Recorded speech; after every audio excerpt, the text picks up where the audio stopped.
As always, we are on Facebook Live with a local community partner. Our Facebook partner today, of course, is the West Bloomfield School District, and we are pleased now to be joined once again by their Assistant Superintendent for Curriculum and Instruction, Deanna Barash, with us on the Oakland County Megacast. Deanna, thank you for coming back again. Thank you, Tyler, for having me. We appreciate having you on. So since we've last spoken, the plans have in some ways been modified in the West Bloomfield School District for fall education. Could you give us an update on what has been changed and how that may impact families and students as we approach the beginning of the fall semester? Sure, happy to. So yes, since the last time I was on, we have made the decision to start the school year with West Bloomfield High School remaining online, with our families in kindergarten through 8th grade having the opportunity to be in a blended situation, in a hybrid situation with an AM cohort and a PM cohort, which will allow our students to have 4 days a week. And then on Wednesdays, we would continue with remote learning only for everyone. And then Oakland Early College also would be in a blended model as well. So we have made some shifts, really, Tyler, because we took feedback from a variety of stakeholders within the district. So we ran focus groups a couple weeks ago that had elementary parents, middle school parents, high school parents, as well as our staff members about really what was important to them as we considered coming back to school. Also, we had the governor's roadmap that was released at the end of June, and we are currently in phase 4. And along with those recommendations and requirements from the governor's task force and the feedback from our community, we felt we needed to make a shift in what we had been planning around instruction to start the school year. Deanna, can you quickly explain the AM and the PM cohorts? Sure. So we will have roughly about a 3-hour chunk of instructional time in the morning, and then there'll be an 85-minute break in between the morning session and the afternoon session. Part of the government's requirement in phase 4 is that we disinfect every high-touch location every 4 hours. And by splitting the cohort of students, we're able to do this really sanitizing that needs to happen per the requirement, and to make sure that we have limited exposure for students and for staff. Then in the afternoon, the second cohort will attend, and so we will have a roughly 3-hour chunk of time for instruction in the afternoon as well. So it really provides that opportunity for continuity of learning. We also heard from our families that it was important that our teachers have the opportunity to build relationships with our students. What made the spring so successful was because we had established relationships with kids, and we won't have that in the fall. And so we need to make sure that our kids are getting back into school. We heard that loud and clear, that they have continuity of learning, that they have a set schedule, that they know that they're going to follow every single day. And so we really felt like this was the shift that we needed to make so that we could provide the highest level of instruction, that kids would be in school 4 days a week, and that we could still provide and maintain those requirements that are in the governor's plan. And so it's a lot to juggle. We know for our families that it was a very different message than what we had been talking about. But really one of the things we considered also was the fact that students would need to wear masks for up to 6 hours a day or 7 hours a day, and how hard that will be. Trying to figure out how we could cohort students for those long periods of time in small groups was really, really difficult, and really the reason why we're not bringing West Bloomfield High School back. And then also we wanted to make sure that we could sanitize, that we could provide childcare, we could do all those things that families need to have the most semblance of normalcy that we can, which is really tough to find at this point in time. So Deanna Barash, Assistant Superintendent for Curriculum and Instruction with the West Bloomfield School District. The cohorts now, instead of being 1 day on, 1 day off, these cohorts are in morning and in the afternoon. In this case, morning and evening. How are those cohorts determined? Are parents choosing one versus the other, and it's a first come first served basis? Is it based on grade? How are those cohorts being determined? Well, first we're starting with a transportation survey. We have to socially distance on the buses, so students will be required to wear masks. But additionally, we have capacity needs on the bus in order to be able to effectively socially distance. And so we asked our families, and if they've not yet done so in West Bloomfield, please, you have till the 31st to complete your transportation survey. We asked our families to indicate whether or not they needed bus service. Once we know who those families are, then we will go through sibling groups, and we will make sure that siblings are in the same cohort for ease for families, and then we'll begin to slot families into AM or PM. So there's a lot of factors to consider in order to make sure that we can evenly distribute bus riders, that we can make sure families stay together, that we are cognizant, we are offering childcare, kindergarten through 8th grade for our families as well. We have to make sure that that is balanced so that we can socially distance within our childcare system as well. So all of those factors play a role. We know that for many families, we're hearing, oh, the morning is better for us, it's better for the routine, and we know that their family needs. We're going to do our best to honor as many of those as we can, but certainly there are some limitations as to what we can do. And so we're taking transportation surveys this week. We are opening childcare registration this week, and so that families can begin to sign up for childcare. And then obviously we'll be working with our principals to make sure that our families are in the same cohorts, so we don't have families operating on 2 different schedules. So Deanna, part of this adjustment has been to move high school students entirely virtual. With that being the case, I bring up an issue that's really across many school districts all throughout the state of Michigan as they're approaching potential for virtual learning, either in a hybrid nature or all together in the fall. How is the school district working to provide not only the systems that are needed for virtual learning, but also the other means needed, such as internet access to families that may not be able or may not have the means to get that access, so that their students aren't put at a disadvantage, both on the days that they are virtual learning and on the days where they're not? Sure. I was happy to hear the commissioner talk about the movement across the county to provide internet access for all of our families. I do feel that that infrastructure is there, certainly, and so the more that our county can do to support that, the better for our families and certainly for everyone in order to be able to provide online learning. We have ordered and we'll have available additional Wi-Fi hotspots for families as kind of on an as-needed basis. So families will have the opportunity to complete a survey about their internet needs, and we'll be able to provide that for them if they should be in a situation where they don't have access to Wi-Fi somewhere else or data plans through their phones, etc. So we have provisions in place. We've made sure that we've done enough planning ahead of time that we're able to support if families are in need. Certainly this is an ongoing issue that we'll monitor. We'll continue to purchase hotspots if need be. That is one of the purchases that we're using our COVID money. So the money that we were given by the state to support schools and online remote learning. So that is one of the expenses that is allowable and one of the things that we're doing as well. How will the child care system work? So it'll be housed differently than what we had planned initially. We were going to have all of childcare in one location, which would mean that we would have students who were in buildings that were not their home schools. They would be exposed to kids that weren't in their own buildings. By moving to this model, we're able to provide childcare both AM and PM within the child's own school. So much less risk of exposure to students having to travel to different buildings and be around students that are not necessarily in their class or in their school. So we feel like we've really been able to solve that. We also want families to know that it is not ever our intent to certainly make a profit off having to offer childcare when we're not in session full time. So it is a break-even situation. Families on free and reduced lunch can apply for assistance through the DHHS. And then obviously we are only charging $15 per session, which includes lunch and a snack and childcare per session. So we feel like we've made it as affordable as what we possibly can. Again, we will work with families in those situations. It will be housed in the building. They will be really given time to work on the remote learning lessons. They will have the opportunity to do some individual kind of go outside and play sorts of things, that kind of support programming. And so families will be able to start to sign up for that. About the middle of the week this week is when we're going to open that registration as well. It'll be run by our employees. So obviously through community education, we're able to provide this service. So it will be West Bloomfield employees of being able to interact with your kids, and we'll make sure that we have plenty of room and can make sure we have that taken care of for families.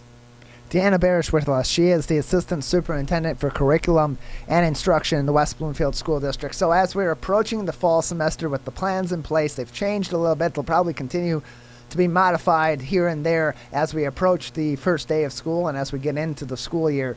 But in the event that we do have a situation similar to March, or hopefully if this were to happen at all on a much lesser scale than March, where we do have community spread and we do have an outbreak of some kind in the local area, in the state of Michigan, whatever it may be, and that sudden change does come into play. Is West Bloomfield ready for that? Are there plans in place for that situation that families can be aware of so that they also can anticipate that potential worst case scenario? Yeah, so we are prepared because we were able to do it in March if need be. So if we move into phases 1 through 3 across either the region or the state, that means all students would be learning remotely. And so we would go right back to how we really moved in March and then concluded the school year. We have good plans in place. We have brand new technology, Chromebooks for every single student. We have a new learning management system to make it easier for kids to access their lessons, to access Zoom, for teachers to interact with their students. So we're prepared for that. We're prepared for phase 4, which is 4 days on with continuity of learning with an AM and a PM session, with cleaning, with transportation, with childcare, with food service. We're ready for that. And then obviously when we move to phase 5, then we will come back to 5 days of in-person instruction, really with just some of those recommendations. So some additional cleaning and some social distancing, but we would move and then into that 5 days of regular instruction. So as you can imagine, it's a lot to plan for, that we have to really think about 3 different scenarios and what that might start and what our year might look like. We think right now that we'll be in phase 4. So we would be in a blended situation to start the school year for kindergarten through 8th grade. We don't know, and that could certainly change at any given time, that we would go back to phase 3, which means we'd have to be remote and we would be ready to distribute all of the Chromebooks that we needed. We get hands materials, supplemental materials in the hands of our students as quickly as possible. And then the other piece would be that we would have to certainly be ready to go back to phase 5, which would be 5 days of in-person instruction. So there are multiple levels of planning that are continuing to take place. So no matter what situation, we're ready to go. In phase 5, if we were to move into that, would that bring the high school students back into the classroom? Yeah, that is correct. So when you think about, and it was a tough decision, and I can tell you that our decision is a little bit different, of course, than what other neighboring districts are. But when you have to think about following social distancing, so in West Bloomfield, we are following the phase 4 required and strongly recommended guidance from the governor's roadmap. And in those 2 areas, required and strongly recommended, it says that you should socially distance, that students should wear masks, they should have limited access into the hallways, they should really remain with the same teacher as much as possible for the majority of the day, that food service should take place in the classroom. As you can imagine, in a building the size of West Bloomfield High School, over 1,800 students, the ability to cohort students when we have almost 100 course offerings and even half the kids in the building at a time, so between 900 and 1,000 students, it is virtually impossible. And so what we didn't want to face was that we would start school, we would have maybe several students or staff members who were exposed and or who had a positive test, which would then require us to quarantine and close the building. So then we're home for 14 days, and then we come back, and it could certainly turn into a repeat cycle. We felt very strongly that ability to have that continuity of learning for our high school students, that less exposure for kids and for staff, and quite frankly, the fact that we would not have these potential openings and closings, which is so disruptive, was very important to us. And that's the reason why we made that decision. When we move to phase 5, then we will bring everybody back to 5 days of in-person instruction. We will make sure that we certainly have all those safety and health protocols in place. But we would love to say that August 26th, our doors open, we're in phase 5, and we can have everybody back. And if we can, then we will. But at this point in time, we just didn't believe it was safe or feasible to bring the high school back in even a cohorted capacity. A federal judge just recently ruled that Detroit Public Schools for their summer session had to have all of the students tested prior to being able to join the classroom and that learning setup. Do you see something like that happening in West Bloomfield, and do you think the students need to be tested prior to coming back to school? The governor's roadmap addresses a number of items, and one of those really is around testing. And it is explicit in the plan, no matter what phase we're in, that we would work with the Oakland County Health Department and make that determination.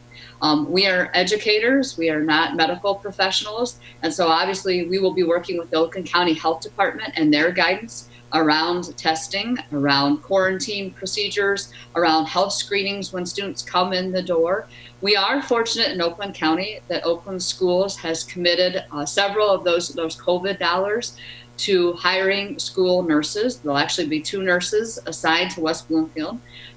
They really aren't there to do testing and to do that sort of procedural stuff. They're there to do exactly what you just talked about, which is that guidance. What do we need to do? If we have a positive case, if we have an exposure, how do we communicate with families?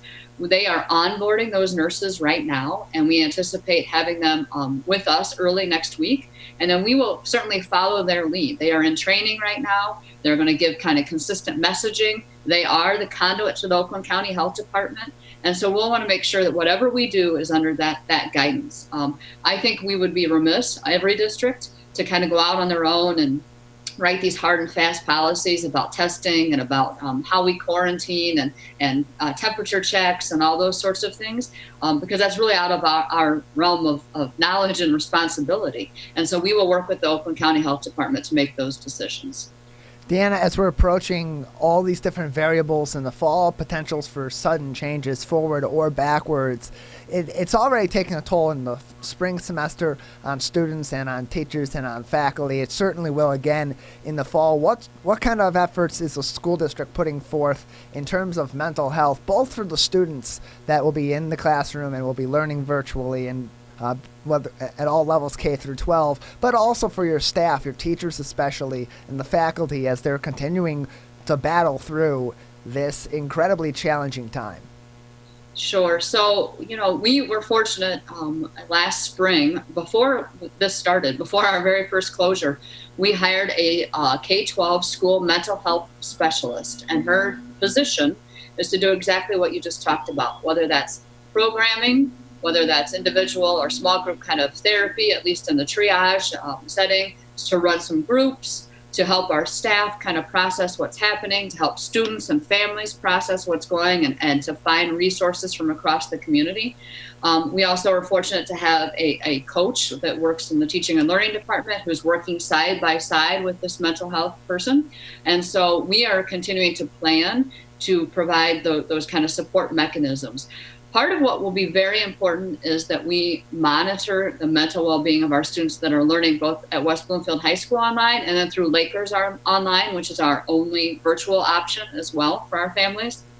Because we know what is very important for kids and everyone is to have peer-to-peer interactions and obviously the student to be able to interact with the teacher. And it's very difficult or very different when you're having to do that online. So part of the governor's plan and that we will do is that there is a mental health screener that we will do with our students. We've already had it in place. We've used it in years past to make sure that kids that are learning both virtually and in person, we're identifying those who are struggling. So whether it's depression or anxiety or just the fear of the unknown and what's happening in the world around us, that we quickly identify who those students are. Work with their families and certainly provide both community and in-district resources for them. The same is true with our staff. One of the things that we've done throughout the summer, throughout the spring, is to make sure that we are checking in with our staff members, that we're seeking their feedback. We are running webinars weekly with parents and with our staff members to kind of gauge everybody's feelings, to get feedback. Recently, we worked with the Eric Whitney, who's our talent development and management, so HR person, to put together a staff FAQ document about all those things you just talked about. I'm really nervous about coming back to work. What if someone in my family is compromised and I don't feel comfortable? What happens if a student comes to school and I'm exposed? Those are all very real fears for our employees and certainly for our families as well. So we're continuing to be very transparent in our planning. We're continuing to reach out and to be available and to work with our Education Association to make sure that both our students and our staff feel comfortable and supported as they get ready to come back into the school setting. Lastly, Deanna, as we're going into the month of August and students from the class of 2020 are getting ready to move on to their future plans, are there any plans in place from the West Bloomfield School District as of now to celebrate that class in some sort of a formal graduation ceremony? Yes, it's Sunday, actually. So we are hosting 3 different graduation ceremonies, one at 9 a.m., one at 11 a.m., and one at 1 p.m. at the West Bloomfield High School on the football field. Students were asked to sign up. We limited the number of slots so that we are meeting the governor's order around social distancing. They can have limited number of guests, certainly because we have to socially distance in the stands as well. But we wanted to make sure they had the opportunity to get back to school again. Typically, we don't have graduation on site, but they really felt strongly, and I think they're right, that it was such an odd end to the school year, and they really didn't have much closure. And so this was a way for them to get back to the high school, to get to see their friends, to get to celebrate one last time before they move on to the next phase of their life. And so we're looking forward. The weather should cooperate. For those families who wish to attend but can't get into the stadium because of the limited seating, we're working with you all at Civic Center TV to be able to broadcast that for our families as well. So we're fortunate that we're going to have the opportunity to celebrate the students and really to bring some closure to a very odd end of the year. Deanna, anything else for us before we let you go today? Other than Tyler, thank you as usual for having me. And for our West Bloomfield families, we want you to know that we value all your feedback, and really you should know that we're in a tough situation, and we recognize that for our families that this is a lot of unknown territory. And so you as moms and dads have to make the best decisions for your students, whether that's Lakers Online, so our online only option, whether that's sending your kindergartners through 8th graders back into our hybrid model, or really looking at West Bloomfield High School and remaining online. We know that none of these are ideal. We know that everybody has needs that need to be met, and we would like nothing more than to be able to come back to school normally in the fall. But right now, we have to follow the governor's orders. We have to make sure that we are keeping our students and our staff safe, and we are doing our very best to be responsive to all of our stakeholders and to make those best decisions possible. Well, Deanna, thank you very much for being with us today. Thank you. We appreciate it. Deanna Barash, the Assistant Superintendent for Curriculum and Instruction with the West Bloomfield School District, with us on the Oakland County MegaCast.